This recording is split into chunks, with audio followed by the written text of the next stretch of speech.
Ek dink die rit was baie lank. Jy weet, baie min slaap gekry, maar baie goed gestaan gerus en die weer is baie koud hierso, nie wat ons gewoond is in Suid-Afrika nie.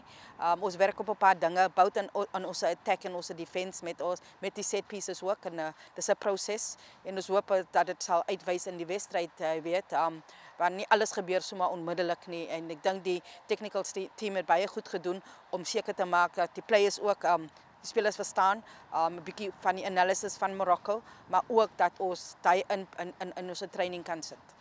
Ja, wel, jy weet, Morocco is 'n different span as wat ons gespeel het hierdie jaar. Alles was baie physical geweest. Hulle is jy weet, 'n ball playing span met baie movement ook. Jy weet, en dit is wat hulle vir ons gaan gee, maar ons werk op sekere goed wat ons wil sien.